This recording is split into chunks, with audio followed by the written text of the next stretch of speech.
कैसे आप? अरे रेणुका जी, आप यहाँ क्या कर रही हैं? मिस्टर गुजराल, ये आपके क्रिमिनल की जमानत देना चाहती है। मैंने बहुत समझाया इन्हें कि वो एक मुजरिम है, सजा याफ्ता। सजा याफ्ता? वही तो मैं कह रहा हूँ साहब, और सजा भी एक आध महीने या एक आध दिन की नहीं, 12 साल। सजा कटने का मतलब ये तो नहीं होता इंस्पेक्टर साहब कि आदमी गुनहगार भी था। सजा का क्या, अब 4 झूठे गवाह खड़े कर दीजिए, सजा हो जाएगी। मगर आप जिसे मुजरिम कह रहे हैं उसे जानते नहीं। जिस जज ने उसे 12 साल की सजा दी वो भी उसे नहीं जानता था।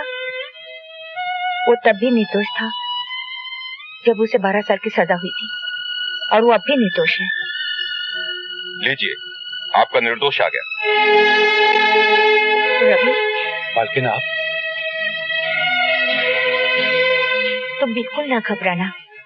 एक बार मेरे होते हुए तुम्हारे साथ अन्याय हो गया है और मैं कुछ ना कर सकी, मगर मैं दोबारा तुम्हारे साथ अन्याय नहीं होने दूंगी। मालकिन, ऐसा लगता है भगवान की दया से आप ठीक हो गई। हाँ, भगवान ने मुझे तुम्हारे लिए ठीक किया है। जो मैं ना ठीक होती तो तुम्हें उस अमानत का पता कौन बताता जो मेरे पास थी। अब तो आप ठीक हो गई ना मालकिन? हाँ। आराम से पूछ लूंगा, जल्दी क्या है? हाँ। और मैं उस अमानत की कसम खा के कहता हूँ कि आज तक मैंने कभी ये नहीं सोचा कि आपने मेरी अमानत का ख्याल नहीं रखा होगा। जब आपको कुछ याद भी नहीं था तब भी मैं ये जानता था कि आपने मेरी चीज किसी अच्छी जगह रखी हो। पर बस अब आप कुछ मत बोलिए मालकिन। अगर मैं कुछ ना बोलूंगी तो ये लोग मान कैसे लेंगे कि तुम निर्दोष हो? अच्छा, तुम ही बताओ, अपने छोटे भाई से प्यार करना क्या अपराध है? नहीं ना, मगर इसने तो उसी अपराध की सजा भुगती है, और अब तुम उसे फिर से जेल भिजवाना चाहते हो? मालकिन, यह अपराध मैंने किया है। मैंने इन पर हमला किया था, इसकी सजा मुझे मिलनी चाहिए।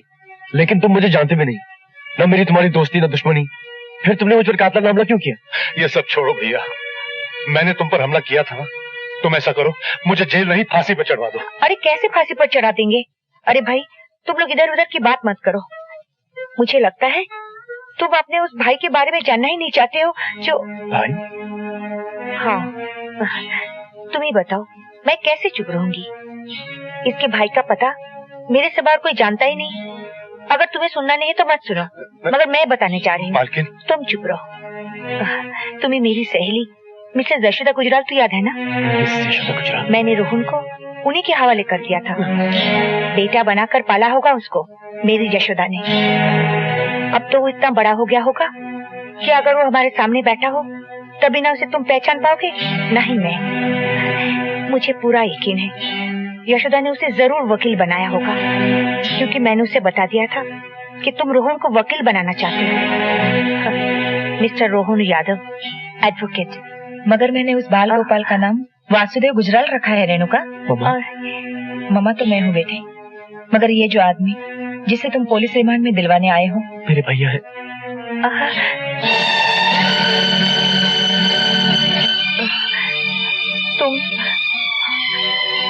तुम रोहन हो?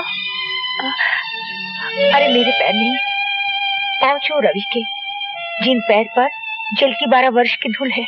नहीं नहीं नहीं नहीं, ये दोनों देवियां झूठ बोल रही हैं। मैं वो रवि यादव नहीं हूँ। मैं रवि यादव होता तो क्या अपने छोटे भाई की हत्या करने की सुपारी लेता? झूठ मत बोलिए भैया, जरा सोचिए, जिन हाथों को आप चुमा करते थे वही हाथ आप पर उठे। इन हाथों को तो मैं काट कर फेंक दूंगा। तू कौन होता है? तू कौन होता है मेरे रोहन के हाथ काटने वाला? है ए वासुदेव गुजराल, तू क्या समझता है कि मेरे रोहन के हाथ लावारिस है? तो भैया इन हाथों को अपने चरण छूने की इजाजत दीजिए। भाई गले मिलते हैं। रो मत रोहन, रो मत। आप भी तो रो रहे हैं भैया। अरे हम तो शर्म के मारे रो रहे हैं। जिस भाई के वास्ते हम जिंदा थे उसी को मारने के वास्ते हमने ये हाथ बेच दिए। मगर तब हमें ये पता नहीं था कि तुम हो मुन्ना। मालकिन का अच्छा होना जरूरी था, क्योंकि मेरे भाई का पता सिर्फ मालकिन को मालूम था, और मालकिन की याददाश्त के दरवाजे सब बंद थे। उन दरवाजों के खुले बगैर मेरे भाई का पता मुझे नहीं मिल सकता था। ऐसे में एक काम हाथ आया कि वासुदेव गुजराल को मार डालो और लाख रुपया ले जाओ अपनी मालकिन के इलाज के लिए। तो मैं क्या करता? हम समझते हैं भैया। तुम कुछ नहीं समझते। जरा सोचो रोहन, अगर कल हमने तुम्हें पहचान न लिया होता तो कैसा अनर्थ हो जाता। तुम्हें मार डालते, 1 लाख रुपया ले आते और मालकिन का इलाज करवाते, और मालकिन कहती बदनसीब, जिसे मारकर तू मेरा इलाज करवा रहा है वही तो तेरा छोटा भाई था। लेकिन भैया, जब आपने मुझे पहचान लिया था तो मुझे बताया क्यों नहीं? क्या बताता कि तू वासुदेव गुजराल नहीं, रोहन यादव है, रवि यादव का भाई, जो अभी अभी 12 साल की सजा काटकर जेल से छूटा है। तो तेरी क्या रह जाती मुन्ना? इसका मतलब अगर मालकिन न बताती तो आप मेरी जिंदगी से यूं ही चुपचाप चले जाते।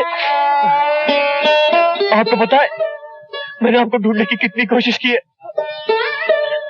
लेकिन सरकारी फाइलों की भीड़ में आपका कहीं पता न चला। मेरा पता न चला होता तो अच्छा ही हुआ होता मुन्ना। अब सारी दुनिया तुझे सजा याफ्ता रवि यादव का भाई कहेगी। भैया, आप तो सजा काट कर देवता बन गए, लेकिन मुझे छोटा भाई बनकर आदमी तो बन जाने दीजिए।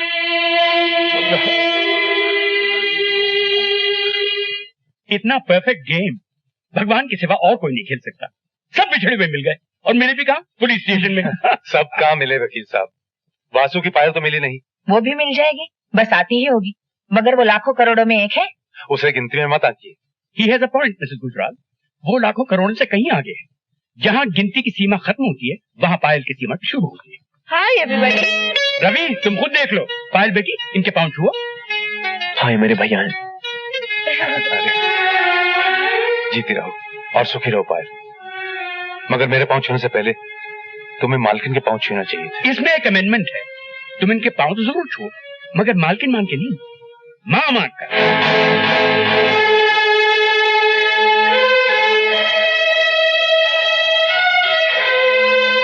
हाँ बेटी, ये जो मेरी रेणुका है ना, वो रवि के मालकिन तो जरूर है, मगर तेरी माँ है बेटी। मेरी माँ?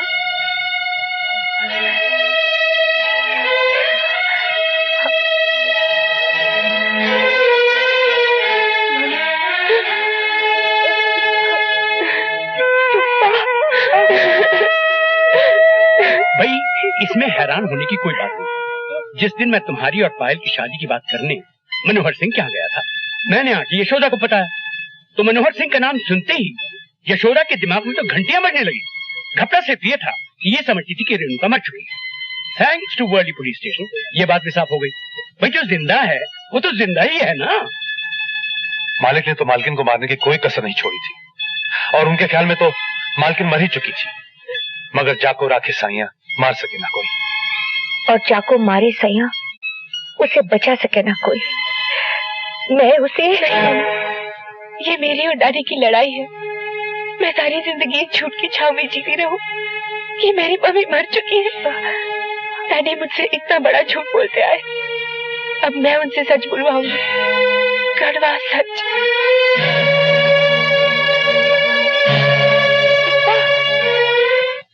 आप उस लड़के को इतना आसान समझने की भूल न कीजिए सिंह साहब, वो आपके हलक में कांटा बन के अटक भी सकता है। अरे छोड़िए श्रीमान, मेरा हलक इतना पॉलिटिकल नहीं है, कांटों का इलाज मैं भी जानता हूँ।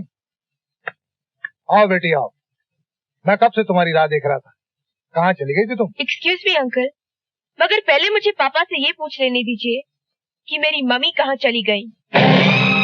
तुम्हारी मम्मी? उनकी तो परसों पहले एक एक्सीडेंट में डेथ हो चुकी बेटे। मगर तुम्हें आज इस तरह एकाएक उनका ख्याल क्यों आ गया बेटी? क्योंकि मैं अभी अभी से मिलकर सीधी यहाँ चली आ रही हूँ अंकल। पता नहीं तुम्हें किसी ने किससे मिला दिया। तुम्हारी मम्मी कब तक झूठ बोलेगा पापा? आपने उन्हें मारना चाहा, ये सच है, मगर वो बच गई, ये भी सच है। किसी ने यकीनन तुम्हारे कान भरे। एक्टिंग मत कीजिए पापा, मैं इस ड्रामे की हर कैरेक्टर से मिल चुकी हूँ। आपने एक बेगुनाह आदमी की जिंदगी बर्बाद कर दी, और वो बेगुनाह आदमी 12 वर्ष जेल में सड़ाया गया। कौन बेगुनाह आदमी? रवि यादव। इन्होंने उस फरिश्ते पर रेप और मर्डर का केस चलवाया uncle. Shame on you papa. और आपकी इस चाल ने बेचारे रोहन की जिंदगी की जड़ें उखाड़कर एक तरफ फेंक दी। वो तो उसकी किस्मत अच्छी थी कि उसे मिसेस गुजराल की प्यार की जमीन मिल गई, और उसकी जिंदगी ने फिर जड़ पकड़ ली।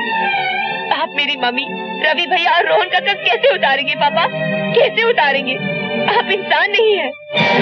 अगर आप रवि भैया रोहन की जिंदगी तबाह कर सकते हैं, अगर आप मेरी मम्मी को कत्ल करने की साजिश कर सकते हैं, तो अगर आपकी बेटी आपके राह में आए तो आप उसे भी हटा देंगे। ये मैं क्या सुन रहा हूँ मनोहर सिंह? अगर तुमने ये सब कुछ किया है तो बहुत ही बुरा किया है, और उसकी सजा ये है कि तुम्हारी बेटी तुम्हारे सामने तुम्हारे ही बारे में ये कड़वे सच बोले और तुम उसे चुपचाप सुनो। बोलिए पापा। देखो बेटी, तुम लीपापोती मत करो मनोहर सिंह। अगर तुम्हारे अंदर का आदमी जिंदा है तो इन पापों का प्रायश्चित करो। फोन उठाकर वासु का नंबर लगाओ और उसी से अपना कन्फेशन लिखाओ। तुम फोन करके वासु को बुलाओ बेटी। क्या पापा कन्फेस करेंगे अंकल? करेंगे कैसे नहीं? कहते क्यों नहीं पायल से कि फोन करके वासु को बुलाए? बुला लो बेटी।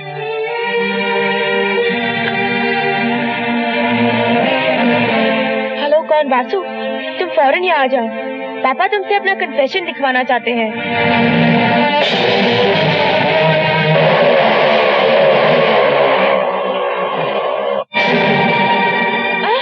पापा, ये आप क्या कर रहे हैं? पापा!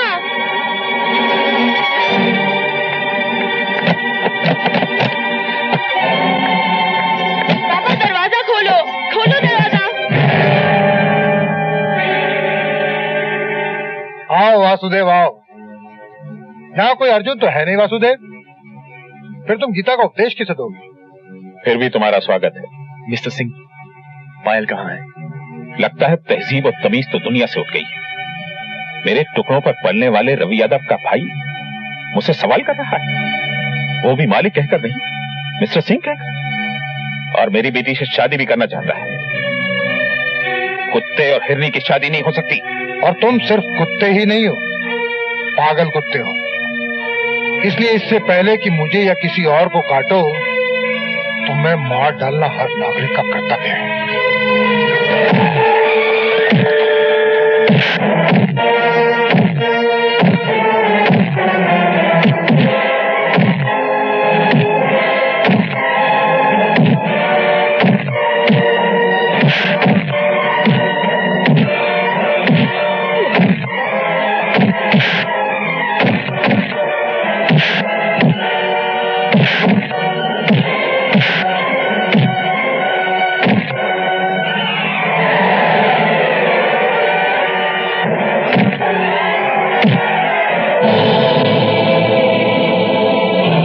बस हुक्के की हवा निकल गई, लेकिन मैं सिर्फ तेरी जान लेना नहीं चाहता। मैं ये चाहता हूं कि तू तड़प तड़प कर मरे।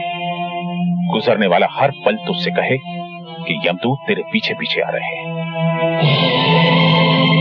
एक कलंदर से सुनी हुई एक कविता याद आ गई। सब ठाट पड़ा रह जाएगा जब लाज चलेगा बंजारा। मैं तो चाहता हूं कि तुम पल पल करके मरो, जैसे गागर से बूंद बूंद पानी टपकता है और फिर गागर खाली हो जाती है। हाँ तो बताओ सिंह साहब, तुम्हें पहली गोली कहाँ मारे? रखना ठीक रहेगा?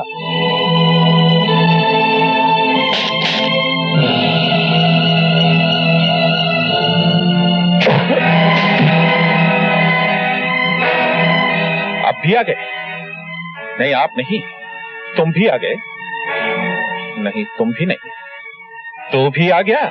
तुम्हें मारने के लिए मुझे तो आना ही था। तुम पर बहुत सारे कर्ज हैं मनोहर सिंह।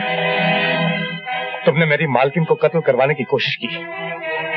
तुम्हारी वजह से ये दर बदर हुई और एक शून्य में जीती रही। तुम्हारी वजह से मैंने 12 साल की जेल काटी और तुम्हारी वजह से मैंने अपने भाई के कत्ल की सुपारी ली।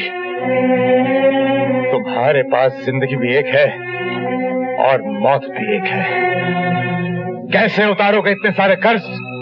देखो तुम्हारे सारे कर्ज खुआ खड़े हैं।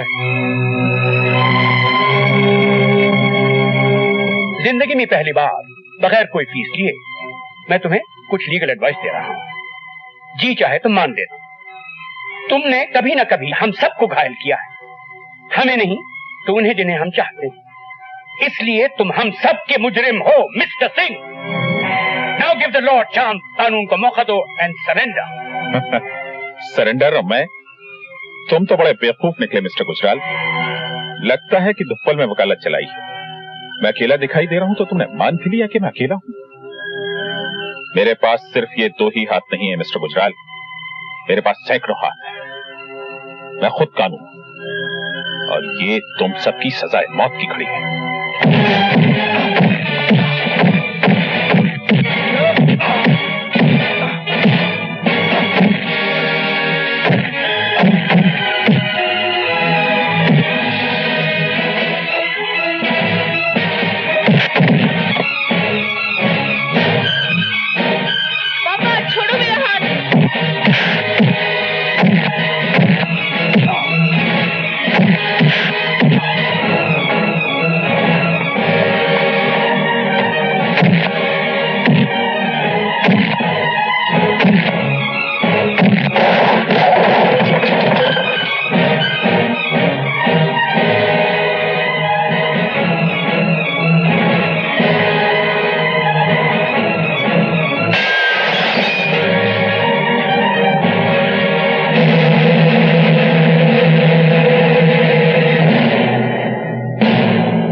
बचाएगा रेणु का? मालकिन को मैं बचाऊंगा मनोहर सिंह।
बचाएगा? हाँ नहीं मालकिन नहीं, गोली मत चलाइए। इसकी सिफारिश मत करो तुम, ये घायल सांप है, पलटकर हमला करेगा, इसका मर जाना ठीक है। मालकिन ये तो आपके पति हैं। तभी तो मैं इसे अपने हाथों से मारना चाहती हूँ। इसकी विधवा कहलाने से भी मेरा अपमान ही होगा, मगर वो अपमान इसकी पत्नी कहलाने से बहुत छोटा होगा। जरा सोचो तो, ये वो है जिसने अग्नि को साक्षी मानकर मेरे मान, सम्मान और मेरे जीवन की रक्षा करने की शपथ ली थी, मगर वो तो सब ठीक है मालकिन, लेकिन आप तो नारी हैं और नारी पृथ्वी होती है मालकिन, जीवन के अंकुर की रक्षा करने वाली, जीवन के अंकुर को पालने वाली, जिनाने वाली।